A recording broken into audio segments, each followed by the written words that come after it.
जालौर से है, जहां पर कलेक्ट्रेट के बाहर गणपत सिंह हत्याकांड के खुलासे की मांग को लेकर परिवार का धरना छठे दिन भी जारी रहा। मृतक की मां 80 साल की हवा कंवर, मृतक की पत्नी और 2 भाभी और भाई लगातार भूख हड़ताल पर बैठे हुए हैं। लंबे समय से भूखे रहने के कारण हवा कंवर की तबीयत शनिवार को बिगड़ने के बावजूद दिन भर धरनास्थल पर ही लेटी रहीं। शनिवार को बाड़मेर के शिव विधायक रविंद्र सिंह भाटी धरनास्थल पर पहुंचे, पीड़ित पक्ष से बातचीत की। उन्होंने एसपी से बात करके मामले का खुलासा और आरोपियों की गिरफ्तारी की मांग की है। पूरी स्थिति कानून व्यवस्था री घोड़ी है। 80 साल रा बुजुर्ग ना आज छठवें दिन तक भूख हड़ताल माते बैठो। आप विचार करो कि आप हमारे परिवार रा कोई दादी सा कोई ये उम्र रा कोई बुजुर्ग अगर भूख हड़ताल माते बैसे तो था माता मामा तो केड़ी भी। और नौबत क्या आई कि यहाँ ना भूख हड़ताल माते बैठना पड़े।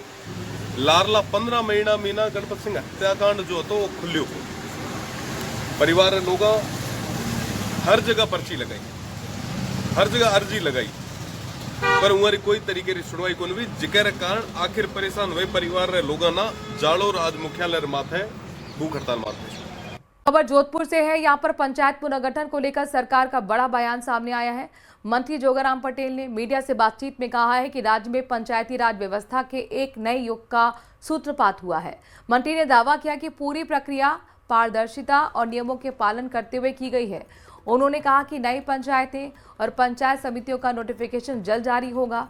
साथ ही कहा कि मुख्यमंत्री भजनलाल शर्मा की सोच है कि पंचायती राज राजस्थान के विकास की रीढ़ है और इसी विकेंद्रीकरण से मरुस्थलीय और दूरस्थ क्षेत्रों तक योजना प्रभावी रूप से पहुंच पाएंगी। सूत्रपात हुआ है पूर्ण रूप से पारदर्शिता से, निष्पक्षता से और कायदे कानून को ध्यान में रखते हुए नियमानुसार पंचायत का पुनर्गठन हुआ है। नई पंचायतें बनी है और नई पंचायत समितियां भी बनी है, जिसका आजकल में नोटिफिकेशन होने वाला है। और ये सरकार का मानना है, हमारे यशस्वी मुख्यमंत्री भजनलाल जी का मानना है कि हमारी पंचायत राज हमारे राजस्थान के विकास के रीढ़ की हड्डी है और पंचायत राज शासन के विकेंद्रीकरण का एक बहुत बड़ा आधार है। और हम लोग ग्राम का विकास पंचायत की मार्फत करना चाहते हैं। इसलिए जो रिमोट एरियाज है, मरुस्थलीय जिले हैं, जिसमें छोटी छोटी पंचायतें बनाई गई है, क्योंकि उनके आपस में दूरी को ध्यान में रखते हुए पॉपुलेशन का थोड़ा रिलेक्शन देकर के पंचायतों का पुनर्गठन किया है। और हमारा ये मानना है कि इस पुनर्गठन से आम जन को फायदा होगा। खबर फलौदी से है, जहां पर अवैध मादक पदार्थ तस्करी के खिलाफ चलाए जा रहे विशेष अभियान के तहत पुलिस ने एमडी ड्रग्स के एक सप्लायर को गिरफ्तार कर लिया। पुलिस अधीक्षक के निर्देशन में यह कार्रवाई की गई है। 10 जुलाई 2025 को लोडिया क्षेत्र में मुस्ताक खान और सोना नाम से 7 ग्राम एमडी ड्रग्स और एक मोटरसाइकिल जब्त की गई थी। जांच में भूपेंद्र सप्लायर के रूप में सामने आया था, जो फरार चल रहा था। वांछित अपराधियों की धरपकड़ व गिरफ्तारी हेतु श्रीमान पुलिस अधीक्षक महोदय फलौदी द्वारा चलाए जा रहे विशेष अभियान के दौरान दिनांक 21/11/2025 को प्रकरण संख्या 242/2025 एनडीपीएस एक्ट पुलिस थाना फलौदी में वांछित आरोपी भूपेंद्र उर्फ भवेश पालीवाल निवासी चिल्ला एमडी सप्लायर था को दस्तयाब कर जुर्म स्वीकार करने पर गिरफ्तार किया गया है, जिसे आज माननीय न्यायालय में पेश किया जाएगा। खबर अजमेर से है, जहां पर ख्वाजा मोइनुद्दीन चिश्ती की दरगाह पर शनिवार को Haryanvi music video love you मेरी सासू की पूरी टीम ने हाजिरी दी। टीम के सदस्यों ने चादर चढ़ाई, जियारत की और अपने गाने की कामयाबी के लिए ख्वाजा साहब से दुआएं मांगी।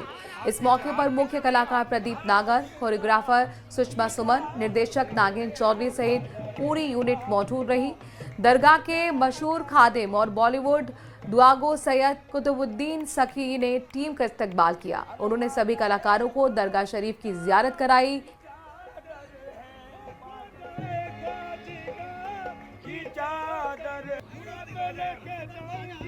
तेरह में मैंने एक फिल्म शूट करी थी हाईवे, तो उसका मेरा पहला शॉट यहीं से लगा था। बहुत अच्छा रहा सब कुछ। तो अभी हमने मतलब नजमा जी से रिक्वेस्ट करी, इवन नजमा जी ने हमें मतलब सजेस्ट किया कि पहला काम हम यहाँ से शुरू करते हैं उसके बाद हमारा प्रमोशन चालू हो जाएगा। दुआ यही है, जो सबकी दुआ होती है कि सब लोग काम को पसंद करें। कोटा झालावाड़ राष्ट्रीय राजमार्ग पर एक बार फिर से लंबा जाम देखने को मिला है। दरा अभयारण्य क्षेत्र में एक ट्रक खराब हो गया, जिसकी वजह से दोनों तरफ वाहनों की कतारें लग गई। जाम की सूचना मिलते ही पुलिस भी मौके पर पहुंच गई। कोटा की तरफ जाने वाले वाहनों को कमलापुरा में ही रोक दिया गया। इसके बाद पुलिस यातायात व्यवस्था को दुरुस्त करने को लेकर एक तरफ से वाहनों की आवाजाही शुरू करवाती नजर आई। करीब 2 घंटे तक दोनों तरफ रेंक रेंक कर यातायात चलता रहा।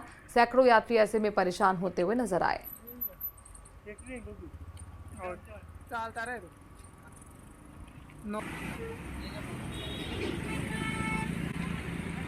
कांग्रेस ने लंबे इंतजार के बाद कांग्रेस जिलाध्यक्षों की घोषणा कर दी है। 50 में से 45 जिलाध्यक्षों के नामों का ऐलान कर दिया गया है। इसमें 12 मौजूद विधायक और कई पूर्व मंत्री शामिल हैं। गोविंद सिंह डोटासरा की टीम में नए और युवा चेहरों को भी शामिल किया गया है। इनमें 3 जिले जयपुर, प्रतापगढ़ और राजसमंद के नाम रखे गए हैं, जबकि 2 जिलों के अध्यक्षों की नियुक्ति उपचुनाव के चलते फिलहाल स्थगित कर दी गई है। संगठन की क्षेत्रीय ताकत को सीधे जनप्रतिनिधियों के माध्यम से मजबूत करने की रणनीति को दिखाता है। कांग्रेस जिलाध्यक्ष की सूची में अनुसूचित जाति वर्ग की हिस्सेदारी सबसे ज्यादा दिखाई देती है। इसके बाद ओबीसी वर्ग का प्रतिनिधित्व है और अनुसूचित जनजाति वर्ग और मुस्लिम समुदाय के प्रतिनिधित्व को भी स्थान मिला है। इससे स्पष्ट है कि संगठन ने जातीय और सामाजिक संतुलन को इस बार प्राथमिकता दी है।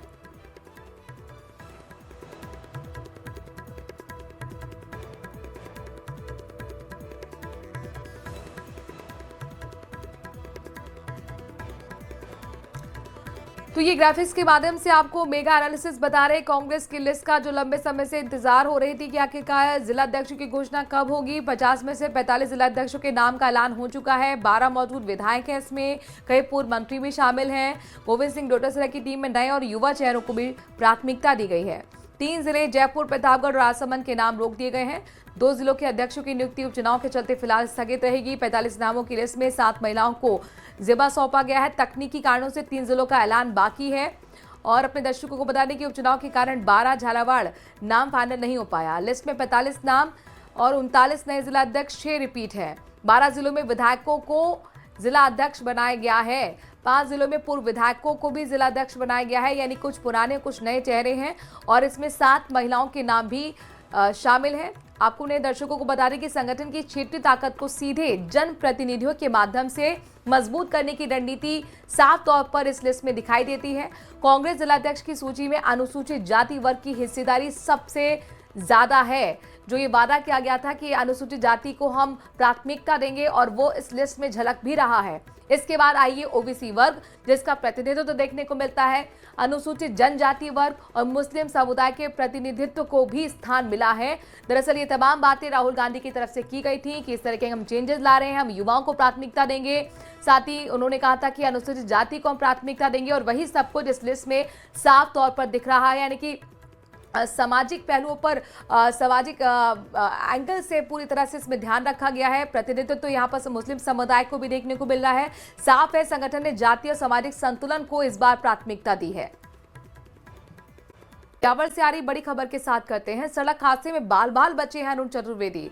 अरुण चतुर्वेदी को हादसे में हल्की चोटें आई। शादी कार्यक्रम से जयपुर जाते वक्त यह हादसा हुआ। ओम प्रकाश माथुर की पोती की शादी से चतुर्वेदी लौट रहे थे। गाड़ी के सामने अचानक से नील गाय आने की वजह से यह हादसा हो गया। राज्य वित्त आयोग के इस वक्त अध्यक्ष अरुण चतुर्वेदी, जिनको लेकर जानकारी मिल रही है कि सड़क हादसे में बाल बाल बच गए, और हालांकि हल्की फुल्की चोटें जरूर अरुण चतुर्वेदी को आई हैं। ये उनकी आप गाड़ी देखिए, पूरी तरह से आगे का जो हिस्सा है चकनाचूर हो चुका है, बुरी तरह से क्षतिग्रस्त हुआ है। दरअसल शादी कार्यक्रम से जयपुर जाते वक्त यह हादसा उनके साथ हो गया। आपको बता दें कि ओम प्रकाश माथुर की पोती की शादी हुई और उसमें हिस्सा लेकर ही लौट रहे थे चतुर्वेदी, जिस दौरान गाड़ी के सामने नीलगाय अचानक से आ गई और यह हादसा उनके साथ हो गया। उनको हल्की फुल्की चोटें आई हैं। राज्य वित्त आयोग के अध्यक्ष हैं इस वक्त अरुण चतुर्वेदी। घटनास्थल की तस्वीर आपको हम दिखा रहे हैं। इसी गाड़ी में सवार थे अरुण चतुर्वेदी, जिनके साथ यह हादसा हुआ है। और राज्य वित्त आयोग के अध्यक्ष अरुण चतुर्वेदी को लेकर ब्रेकिंग न्यूज सामने आ रही है। उनको हादसे में हल्की चोटें आई हैं। ये वही गाड़ी है जिसमें अरुण चतुर्वेदी शामिल होने के लिए पहुंचे थे ओम प्रकाश माथुर की पोती की शादी में, और शादी समारोह से लौट रहे थे कि इस दौरान अचानक से उनकी गाड़ी के सामने नील गाय आ गई और उसे बचाने के चक्कर में यह हादसा हो गया। शादी कार्यक्रम से जयपुर जाते वक्त हादसे का शिकार हुई है अरुण चतुर्वेदी की गाड़ी। खुद अरुण चतुर्वेदी इसमें मौजूद थे। उनको हल्की फुल्की चोटें जरूर आई हैं और जाहिर तौर पर एक बड़ा हादसा होने से टल गया। सुधीर हमारे संवाददाता इस खबर पर ज्यादा जानकारी के साथ जुड़ गए। सुधीर, कैसी स्थिति है अरुण चतुर्वेदी की? देखिए, वो बाल बाल बच गए क्योंकि अरुण चतुर्वेदी ओम प्रकाश माथुर की भतीजी के यहाँ शादी में जाकर वापस लौट रहे थे। तभी अचानक ब्यावर के पास में पिपलाज एक जगह है, वहां पर उनके सरकारी वाहन के आगे एक जो नील गाय है वो सामने आ गई। इस वजह से हादसा हो गया। उनकी जो गाड़ी थी वो काफी क्षतिग्रस्त हुई है, लेकिन उनको किसी तरह की कोई खास चोटें नहीं आई है और वो जयपुर के लिए रवाना हो गए हैं। जी, ये हादसा हुआ कैसे और क्या अरुण चतुर्वेदी के साथ उनकी फैमिली भी मौजूद थी? इसमें कौन कौन था? देखिए, ये हादसा तब हुआ जब वो वहां से शादी में, रनकपुर से शादी में शामिल होकर वापस लौट रहे थे। तो रास्ते में जब हाईवे पर निकल रही थी उनकी गाड़ी पिपलाज के पास से क्रॉस हो रही, तभी एक नील गाय उस गाड़ी के सामने आ गई और सीधे उस गाड़ी को हिट किया। तो गाड़ी का जो आगे का बोनट है, आगे की लाइटें हैं और तमाम जो आगे के वो जाली वगैरह जो गाड़ी के आगे रहती है वो सारी खत्म हो गई है। मेजर एक्सीडेंट होने से बचा, क्योंकि अगर वो उछल के विंडशील्ड पे चली जाती नील गाय तो ज्यादा बड़ा हादसा हो सकता था। बिल्कुल, नील गाय की वजह से कई बड़े हादसे भी हो चुके हैं और हादसे की वो तस्वीरें, वो कार की स्थिति दिखा रही है कि बहुत बड़ा हादसा होते होते टल गया। ये देखिए, आगे का जो हिस्सा है पूरी तरह से सुधीर चकनाचूर हो चुका है। अच्छा, क्या उनको प्राथमिक उपचार देना पड़ा? देखिए, बिल्कुल, अब उनके पास भी दूसरी गाड़ी का इंतजाम करके वो जयपुर की तरफ लौट रहे हैं अभी। और जो गाड़ी है वो रोक करके जयपुर के मोटर गैराज विभाग की क्योंकि गाड़ी है तो वहाँ लाई जाएगी। जी, शुक्रिया सुधीर, तमाम जानकारी हम तक पहुंचाने के लिए।